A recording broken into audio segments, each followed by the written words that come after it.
कहानी की शुरुआत में हमें एक लड़की कैरल दिखाई जाती है जो एक डॉक्टर थी और फिलहाल वो हॉस्पिटल के एक स्टोर में बंद है। चारों तरफ सामान और दवाइयाँ बिखरी पड़ी हैं और यहाँ वो ऐसी दवाई को ढूंढ रही होती है जिससे उसे नींद आए, क्योंकि अगर वो सो गई तो बहुत बुरा होगा। बाहर से बहुत सारे लोग दरवाजे को पीट रहे हैं क्योंकि वो अंदर आना चाहते हैं, लेकिन कैरल ने दरवाजे को बंद किया हुआ था। अब यहाँ चल क्या रहा था ये सब जानने के लिए हम चले जाते हैं कुछ दिन पहले के टाइम में। मतलब कहानी अब आ जाती है गुजरे हुए वक्त में, जहाँ हम देखते हैं कि काफी पुराना हवाई जहाज जमीन पर आते आते ही तबाह हो जाता है, जिसके कई टुकड़े शहर के अलग अलग हिस्सों में जाके गिरते हैं। अब जहाँ उस जहाज का बड़ा हिस्सा गिरा था वहाँ छानबीन करने के लिए बहुत सारे साइंटिस्ट हिफाजती सूट पहनकर आ जाते हैं और पूरी जगह पर नाकाबंदी लगा दी जाती है। मतलब कि कोई भी आम इंसान को वहाँ पर आने की इजाजत नहीं थी। जब साइंटिस्ट जहाज के उस हिस्से को चेक करते हैं तो उन्हें उस पर छोटा सा एलियन क्रिएचर दिखता है जो हर तरह के माहौल में जिंदा रह सकता है, मतलब कम और ज्यादा दोनों टेम्परेचर में ही।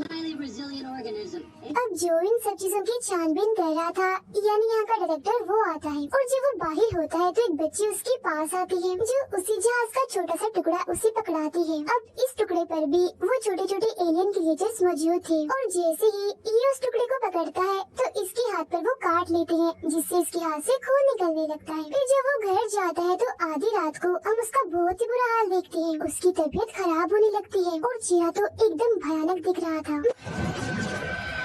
मगर अगली सुबह जब वो जागता है तो बिल्कुल ठीक था, जैसे उसे कुछ भी ना हुआ हो। वो फौरन अपनी वाइफ जिसे वो छोड़ चुका है उसे कॉल करता है, यानी कैरल को, जिसे हम शुरुआत में देख ही चुके हैं। वो कैरल से कहता है मैं अपने बेटे से मिलना चाहता हूँ। वो कहती है तुम उसे नहीं मिल सकती, अब हम अलग हो चुके हैं। वो जवाब देता है वो मेरा बेटा है, मैं उसे मिल सकता हूँ, मेरा हक है। मगर कैरल उसकी बातों को नजरअंदाज करके फोन काट देती है। इसके बाद वो अपने एक दोस्त जिसका नाम बेन है उससे मिलती है। वो भी डॉक्टर होता है। वो बेन को बताती है कि मेरा हस्बैंड मेरे बेटे से मिलना चाहता है मगर मैं नहीं चाहती कि मेरा बेटा उनसे मिले। तब बेन कैरल को समझाता है कि वो उसकी डैड है, उनका हक है, तुम नहीं रोक सकती। इसीलिए वो अगले ही दिन अपने बेटे को अपने हस्बैंड के घर छोड़ने जाती है। मगर यहाँ उनका बेटा अपने डैड को देखकर काफी हैरान होता है, क्योंकि उसके डैड अब उसे बगैर किसी एक्सप्रेशंस यानी तासुरात की बात कर रहे थे। मतलब उनके चेहरे को देखकर ऐसा नहीं लग रहा था कि ये कोई इंसान है। जैसे इंसान बात करते हैं, मुस्कुराते हैं, हंसते हैं, दुखी होते हैं, परेशान होते हैं, ऐसी कोई भी चीज उनके चेहरे पर नजर नहीं आ रही थी। बिल्कुल ऐसा ही लग रहा था जैसे वो कोई रोबोट हो। फिर हम कैरल को देखते हैं जो घर में बिल्कुल अकेली थी। तभी उसके दरवाजे पर कोई दस्तक देता है। वो हल्का सा दरवाजा खोलती है, जहाँ हम देखते हैं कि दरवाजे पर अभी चेन लगी हुई है। बाहर एक आदमी होता है जो उसे बताता है कि मैं गवर्नमेंट का ऑफिसर हूँ, मुझे तुमसे कोई बात करनी है। अब कैरल को अजीब लगता है, इसीलिए वो कहती है आप इंतजार कीजिए, मैं 2 मिनट में आई। और जब वो अंदर जा रही होती है तो वो आदमी चेन खोलकर अंदर आने की कोशिश करता है। तब उसे ऐसा करता हुआ कैरल देख लेती है और फौरन वापस आकर दरवाजे को बंद कर लेती है। अब दरवाजे के शीशे से वो आदमी कैरल को घूर घूर कर देखने लगता है। इसके चेहरे पर भी कोई एक्सप्रेशन नहीं होता। और आज ही कैरल ने इस आदमी जैसे बहुत सारे ऐसे लोग देखे होते हैं जिनके चेहरे पर भी कोई एक्सप्रेशन नहीं था। उसे कुछ भी समझ नहीं आती कि आखिर यहाँ पर हो क्या रहा है। मगर उसकी परेशानी तब बढ़ जाती है जब वो अगली सुबह ऑफिस जा रही होती है, क्योंकि वो अपने रास्ते में इस तरह के ही बहुत सारे लोगों को देखती है जो आपस में बात नहीं कर रहे होते और बुत बनकर खड़े होते हैं। वो लगातार एक ही तरफ देख रहे थे और सीधा सीधा चल रहे थे। मतलब एक्सप्रेशंस इनके चेहरों पर भी नहीं थे। ये ना खुश थे, ना दुखी थे, ना किसी बात की फिक्र से ये परेशान थे और ना ही रो रहे थे। ऑफिस जाने के बाद वो इंटरनेट पर इस बारे में सर्च करती है, जहाँ तकरीबन 2 लाख लोगों ने इस तरह की बातें लिखी हुई थी कि जो हमारे अपने हैं वो पहले जैसे नहीं रहे, उनका सलूक और सब कुछ बिल्कुल बदल चुका है। इन सब चीजों से परेशान होकर वो अपने दोस्त बेन से मिलने जाती है, जहाँ एक दूसरे डॉक्टर भी होते हैं जो इन्हें बताते हैं कि जो हवाई जहाज जमीन पर तबाह हुआ था उस पर बहुत सारे एलियन क्रिएचर्स देखे गए थे और ये जो कुछ भी हो रहा है उनकी वजह से ही हो रहा है, क्योंकि वो एलियन क्रिएचर्स इंसानों के जिस्म में घुसकर पहले दिमाग को अपने कंट्रोल में करते हैं और बाद में पूरे जिस्म को अपने हिसाब से चलाते हैं। और जो भी उन एलियन क्रिएचर्स का शिकार होता है वो ऐसा ही बेहिस बन जाता है। मतलब ना उसके अंदर कोई जज्बात होते हैं और ना ही कोई तासुरात।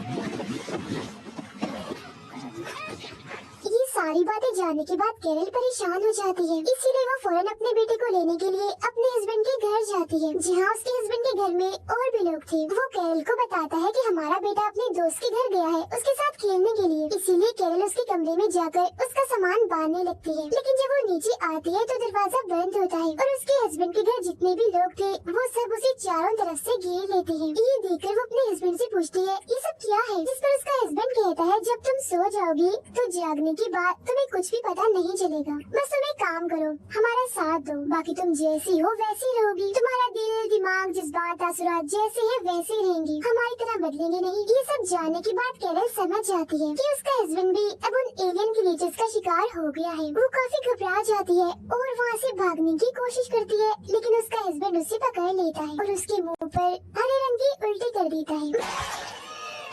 मगर कैरल अपना मुंह साफ करके जैसे तैसे यहाँ से निकलती है और अपनी गाड़ी लेकर यहाँ से भाग जाती है। लेकिन थोड़ा आगे जाने पर वो देखती है कि सामने एक ट्रक है जिसके पास कुछ लोग खड़े हैं और ये भी कोई आम इंसान नहीं है बल्कि उन एलियन क्रीचर्स का शिकार बन चुके हैं। ये देख कैरल घबराते हुए अपनी गाड़ी पीछे की तरफ लेने लगती है, लेकिन पीछे भी एक गाड़ी थी जिसकी गाड़ी में आगे लगती है और अब कैरल गाड़ी के जरिए तो यहाँ से नहीं निकल सकती थी, इसीलिए वो फौरन उतरकर वहाँ से भागने लगती है, जहाँ वो सारे लोग भी उसके पीछे पीछे भागने लगती है। जब वो भागकर एक ट्रेन में चढ़ जाती है और देखती है कि यहाँ पर बैठे हुए लोगों में से किसी के चेहरे पर भी कोई भी इंसानों वाले तासुरात नहीं है, मतलब वो सब भी एलियन क्रीचर्स का शिकार है। कैरल को कुछ समझ नहीं आती कि मैं क्या करूँ। तभी उसके बेटे की वीडियो कॉल आती है जो उसे बताता है कि डैड मुझे कहीं ले आए हैं, मुझे नहीं पता मैं कहाँ हूँ, लेकिन मुझे बहुत डर लग रहा है। ये जानकर वो परेशान हो जाती है और बस रोने ही वाली थी कि तभी उसके सामने बैठा लड़का कहता है कि बिल्कुल शांत हो जाओ, परेशान मत हो और रोना तो बिल्कुल भी मत। Don't show emotion. यानी कोई भी जज्बात तुम्हें नहीं दिखाने, वरना वो तुम्हें पहचान लेंगे और तुम पर हमला करके अपने जैसा ही बना लेंगे। जिसके बाद कैरल भी एकदम शांत बिल्कुल उनकी तरह ही रोबोट जैसा बनकर बैठ जाती है। मगर तभी यहाँ कुछ और लोग भी आते हैं जो एलियन क्रीचर्स का शिकार थे और वो एक के बाद एक इंसान को अपने जैसा बना रहे थे। एक औरत जैसे उनको देखती है तो उसे गुस्सा आ जाता है और वो उन्हें धक्का देकर उन पर चिल्लाने लगती है, जिस वजह से वहाँ चारों तरफ भगदड़ मच जाती है। जिसके बाद वहाँ मौजूद सभी लोग ट्रेन के पीछे वाले हिस्से में चले जाते हैं, मगर एलियन क्रीचर्स का शिकार लोग उन पर हमला करके उन्हें भी अपने जैसा बना लेते हैं। बचती है तो सिर्फ कैरल जो किसी तरह यहाँ से निकलकर भाग जाती है और जब वो स्टेशन से निकल रही होती है तो अपने आसपास भी वो अजीब लोगों को देखती है, तो वो भी उनकी तरह ही बनकर चलने लगती है, बिल्कुल किसी रोबोट की तरह। यहाँ पर दिखाया जाता है कि जिस भी इंसान के अंदर कोई भी जज्बात एहसासात है, मतलब अगर कोई हंस रहा है, रो रहा है, परेशान है, तो पुलिस उस इंसान को पकड़कर अपने साथ ले जा रही है, क्योंकि अब पुलिस भी उन एलियन क्रीचर्स का शिकार हो गई है। अब यहाँ कैरल को पसीना आने लगता है, जहाँ तभी एक पुलिस वाला उसके पास आकर उसे कहता है कि तुम्हारे माथे पर पसीना आया हुआ है। You're sweating. They don't do that. वो तुम्हें पहचान लेंगे, इसीलिए तुम्हें यहाँ से जाना होगा, क्योंकि ये पुलिस वाला भी दरअसल अभी तक नॉर्मल था, एलियन क्रीचर्स का शिकार नहीं था। बस ये सिर्फ इस तरह से करके दिखा रहा था कि मैं भी उन एलियन क्रीचर से इन्फेक्टेड हूँ, यानी उनका शिकार हूँ। इसके बाद वो वापस अपने घर आ जाती है और अपने बेटे को आवाजें लगाने लगती है, मगर वो वहाँ पर नहीं होता। इसके बाद वो बेन के साथ उसे डॉक्टर के पास जाती है, जहाँ वो इन्हें बताता है कि ये दरअसल एक तरह का वायरस है जो एक इंसान से दूसरे इंसान में चला जाता है। अगर किसी इंसान के जिस्म में ये वायरस चला गया और वो सो गया तो ये वायरस इंसान के दिमाग को कंट्रोल करके पूरे जिस्म में फैल जाएगा, जिससे वो इंसान इसका शिकार हो जाएगा। यानी ये वायरस इंसान के जिस्म में जाकर तब तक अपना काम नहीं करता जब तक इंसान सो न जाए। अब ये लोग फैसला करते हैं कि ये एक दूसरे पर नजर रखेंगे ताकि इनमें से कोई भी ना सोए। आगे वो डॉक्टर बताता है कि यहाँ से 80 किलोमीटर दूर एक लैब है, अगर हम वहाँ पहुँच जाएं तो हमारा इलाज हो सकता है। लेकिन कैरल मना कर देती है कि मैं अपने बेटे के बगैर यहाँ से नहीं जाऊंगी। अभी इनकी बात चल ही रही थी, मगर यहाँ कुछ ऐसे लोग आ जाते हैं जो इस वायरस का शिकार हैं और वो पूरे घर की तलाशी लेने लगते हैं। ये चारों चुपके से वहाँ से निकल जाते हैं। बाहर ये बिल्कुल उन लोगों की तरह ही खड़े हो जाते हैं। तभी कैरल देखती है एक औरत को पुलिस पकड़कर ले जा रही है जो चिल्ला रही थी। ये कैरल की ही मरीज थी और बार बार ये कह रही होती है कि मैं सो गई थी, मुझे कुछ भी याद नहीं। ये सुनकर कैरल के दिमाग में एक सवाल उठता है कि अगर ये सो गई थी तो ये उस वायरस का शिकार क्यों नहीं हुई। इसके बाद वो डॉक्टर्स जो कैरल के साथ थे वो लैब की तरफ निकल जाते हैं, जबकि कैरल अपने दोस्त बेन के साथ अपने बेटे को ढूंढने के लिए निकल जाती है। अब कैरल बेन को भी वही बात बताती है जो उसके दिमाग में चल रही थी कि वो मेरी मरीज है। अगर वो सो गई थी तो अभी तक वो ठीक कैसे है, वो इस वायरस का शिकार क्यों नहीं हुई। जिसके बाद वो फैसला करते हैं कि ये उस औरत की मेडिकल रिपोर्ट को चेक करेंगे। और फिर जब बेन उसकी मेडिकल रिपोर्ट को देखता है तो पता चलता है कि उस औरत को दिमाग की एक बीमारी है जो चिकन पॉक्स के बाद होती है। ये बीमारी उस इंसान के दिमाग के एक छोटे से हिस्से पर असर डालती है। यही वजह है कि सोने के बाद भी वो इस वायरस का शिकार नहीं हुई। मगर ये बीमारी हर इंसान में नहीं होती,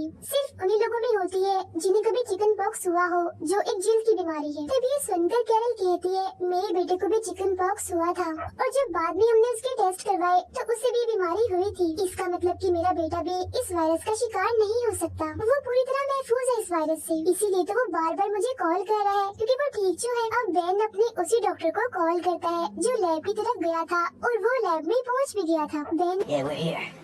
You reported it. तो उसे बताता है कि जिस औरत को हमने देखा था जो चिल्ला रही थी, सोने के बाद भी वो इस वायरस का शिकार नहीं हुई क्योंकि उसे भी वो दिमागी बीमारी है। जिसे फौरन डॉक्टर कहता है कि हाँ मैं समझ गया, तुम क्या कहना चाहते हो। यही ना कि हम इस वायरस का तोड़ यानी एंटीवायरस बनाएं, मगर इसके लिए हमें उस औरत का खून और डीएनए चाहिए। क्या वो इस वक्त जिंदा है? बेन कहता है हमें उस औरत की जरूरत नहीं है, बल्कि कैरल के बेटे को भी वो दिमागी बीमारी है और अगर हम उस बच्चे को ले आए तो एंटीवायरस यानी वैक्सीन बन सकती है। तभी कैरल के पास उसके बेटे का मैसेज आता है जो बताता है कि डैड मुझे दादी के घर ले आए हैं। तो अब कैरल को पता चल जाता है कि उसका बेटा कहाँ है, जिस बारे में वो बेन को भी बताती है। मगर बाहर इन्फेक्टेड लोग हैं, यहाँ से निकलना आसान नहीं है। तभी यहाँ कैरल को याद आता है, वो बेन को बताती है कि मैं भी इस वायरस का शिकार हूँ क्योंकि मेरे हस्बैंड ने मुझ पर उल्टी कर दी थी और मुझे डर है कहीं मैं सो न जाऊँ, क्योंकि अगर मैं सो गई तो वायरस मेरे दिमाग पर हावी हो जाएगा। इसके बाद बेन पुलिस के कपड़े पहनकर गाड़ी के जरिए कैरल को एक जगह पर छोड़ देता है। पुलिस का ध्यान भटकाने के लिए वो गाड़ी तेज चलाता है ताकि सब उसके पीछे आ जाए और कैरल यहाँ से निकल जाए। अब कैरल भी इन्फेक्टेड लोगों की तरह ही चलकर एक ट्रेन में चढ़ जाती है जहाँ बैठे सारे मुसाफिर इस वायरस का शिकार थे एकदम शांत बैठे थे। वो सीधा एक वॉशरूम में चली जाती है और जब वो बाहर आती है तो वहाँ उसके बेटे का दोस्त था। वो बताता है कि अब मेरी फैमिली नहीं रही। इसके बाद कैरल उसे लेकर ट्रेन से उतर जाती है जब सामने उसका हस्बैंड खड़ा था जो उसे लेकर अपनी मॉम के घर आ जाता है, मगर यहाँ उसका बेटा नहीं होता। उसके हस्बैंड की मॉम भी इन्फेक्टेड थी। वो सब खाना खा रही थी मगर कोई भी ये पहचान नहीं पाता कि कैरल इन्फेक्टेड नहीं है क्योंकि वो सब कुछ बिल्कुल उनकी तरह ही कर रही थी। इसी दौरान कैरल के पास उसके बेटे की कॉल आती है जिससे वो बहुत संभल कर बात करती है ताकि किसी को उस पर शक न हो जाए। यहाँ बातों ही बातों में उसे पता चल ही जाता है कि आखिर उसका बेटा कहाँ है। बहुत जल्द वो अपने बेटे के पास पहुँच जाती है। दोनों माँ बेटा एक दूसरे से गले मिलते हैं, जिसके बाद वो अपने बेटे को लेकर यहाँ से निकल जाती है। मगर उसका हस्बैंड और उसके आदमी उन्हें जाता हुआ देख लेते हैं, इसीलिए उनका पीछा करने लगते हैं। तब कैरल और उसका बेटा भागकर एक बेसमेंट में आ जाते हैं जहाँ उनके पीछे पीछे कैरल का हस्बैंड भी आ चुका था जो इन्हें देख लेता है। वो अपने ही बेटे को पकड़कर उसे मारने की कोशिश करता है क्योंकि अब उसके अंदर कोई भी जज्बात नहीं थे कि ये मेरा बेटा है। मगर इससे पहले कि वो उसे मारता, कैरल एक रॉड से हमला करके उसे जान से मार डालती है। जिसके बाद वो अपने बेटे को लेकर एक हॉस्पिटल के स्टोर में आ जाती है जहाँ बहुत सारी दवाइयाँ थी। फिर वो एक दवा को इंजेक्शन में भरकर अपने बेटे को देती है और कहती है कि अगर मैं सो जाऊं तो इसे मेरे दिल में लगा देना। फिर कैरल के पास बेन की कॉल आती है। ये उसे बताती है कि मेरा बेटा मेरे साथ है और हम एक हॉस्पिटल के स्टोर में हैं। बेन कहता है ठीक है, बहुत जल्द मैं भी वहाँ पहुँच जाऊंगा। अब कैरल को बहुत नींद आ रही थी मगर वो नहीं सो सकती थी क्योंकि सोने के बाद जब वो जागेगी तो वो भी इन्फेक्टेड हो गई होगी। लेकिन क्योंकि उसका बेटा थक चुका था इसीलिए वो सो जाता है। जिसके बाद वो यहाँ नींद न आने की दवा ढूंढना शुरू कर देती है और ये वही सीन है जहाँ से कहानी शुरू हुई थी। बाहर से इन्फेक्टेड लोग दरवाजे को पीट रहे होते हैं अंदर आने के लिए, मगर वो दरवाजा नहीं खोलती। वो काफी घंटों से नहीं सोई होती इसीलिए अब उसे नींद आ जाती है। उसका बेटा जब ये देखता है कि मेरी मॉम सो गई है तो वो उस इंजेक्शन को कैरल के दिल में लगा देता है जिससे वो फौरन जाग जाती है, यानी कि वो पूरी तरह से नहीं सोई थी। तभी यहाँ पर बेन भी आ जाता है जिसे देखकर वो बहुत खुश हो जाती है और उसके गले से लग जाती है। मगर बहुत जल्द उसे एहसास हो जाता है कि बेन भी अब उस वायरस का शिकार हो चुका है, तब वो जल्दी से उस पर गन तान देती है। बेन कहता है एक दिन तुमने ही मुझसे कहा था कि पूरी दुनिया में सुकून होना चाहिए, कोई लड़ाई नहीं होनी चाहिए। लो देख लो, इस वायरस की वजह से ऐसा हो भी गया, हर तरफ सुकून हो गया है। वायरस का शिकार लोग आपस में नहीं लड़ते क्योंकि उनके अंदर कोई जज्बात, कोई एहसास है ही नहीं, तभी तो हर तरफ सुकून का माहौल है। अब दुनिया से हर तरह की बुराई खत्म हो जाएगी। ये कहने के बाद वो दरवाजा खोल देता है ताकि वो इन्फेक्टेड लोग अंदर आ जाएं। तब कैरल रोते हुए पूछती है, मैं तो वायरस का शिकार हो जाऊंगी, मगर मेरे बेटे जैसे लोगों का क्या होगा? बेन कहता है, जो इस वायरस का शिकार नहीं हो सकते, हमारी इस दुनिया में उनकी कोई जगह नहीं है। जिसके बाद वो सारे लोग उसके बेटे को मारने के लिए आगे बढ़ते हैं। तब कैरल उन पर गोलियां चलाकर सभी को मार डालती है। साथ ही वो बेन को भी गोली मारकर उसे जख्मी करके अपने बेटे को लेकर यहाँ से निकल जाती है और गाड़ी में बैठकर वो यहाँ से भाग जाती है। मगर अब बहुत सारी गाड़ियाँ उसके पीछे लग जाती हैं क्योंकि सभी उसे मारना चाहते हैं। तब ये गाड़ी अचानक से आकर उसकी गाड़ी से टकरा जाती है। एक्सीडेंट होने की वजह से वो फौरन ही बेहोश हो गई थी। जिसके बाद वायरस का शिकार लोग चारों तरफ से उनकी गाड़ी को घेर लेते हैं, मगर इससे पहले वो गाड़ी का शीशा तोड़ते उसे होश आ जाती है और एक बार फिर वो गाड़ी चलाने लगती है। तभी उसे डॉक्टर की कॉल आती है जो लैब में था। वो कैरल से कहता है, वैक्सीन बनाने के लिए हमें तुम्हारे बेटे की जरूरत है, तुम कहाँ पर हो? तो वो उसे बता देती है कि मैं कहाँ हूँ। जिसके कुछ वक्त के बाद हेलीकॉप्टर के जरिए वो भी यहाँ आ जाता है और कैरल को बिल्डिंग के छत पर आने का कहता है। तब कैरल लिफ्ट के जरिए अपने बेटे को लेकर छत की तरफ जाने लगती है, लेकिन अभी भी बहुत सारे इन्फेक्टेड लोग उसका पीछे कर रहे होते हैं। लेकिन जैसे तैसे वो छत तक पहुँच जाती है। तब डॉक्टर हेलीकॉप्टर में उसे लेकर यहाँ से चला जाता है। जिसके बाद वो सब कैरल की बेटी को लेकर लैब में आती है। उसके डीएनए और खून की मदद से इस वायरस का तोड़ यानी वैक्सीन बना ली जाती है। जिसके बाद एक एक करके सभी इन्फेक्टेड लोगों को ठीक करना शुरू कर दिया जाता है। कुछ वक्त के बाद तकरीबन सभी ठीक हो जाते हैं, जिन्हें कुछ भी याद नहीं होता कि जब वो इन्फेक्टेड हुए थे तब उन्होंने क्या किया था। मतलब पुरानी कोई भी चीज उन्हें याद नहीं थी। उनमें से एक बेन भी था जिसने कैरल से शादी कर ली थी। यही कैरल के बेटे का दोस्त भी था जो कि इनके साथ ही रह रहा था क्योंकि उसकी फैमिली अब मर चुकी थी। इस नई जिंदगी में सब एक साथ बहुत खुश थे और इसी के साथ ही फिल्म यहीं पर खत्म हो जाती।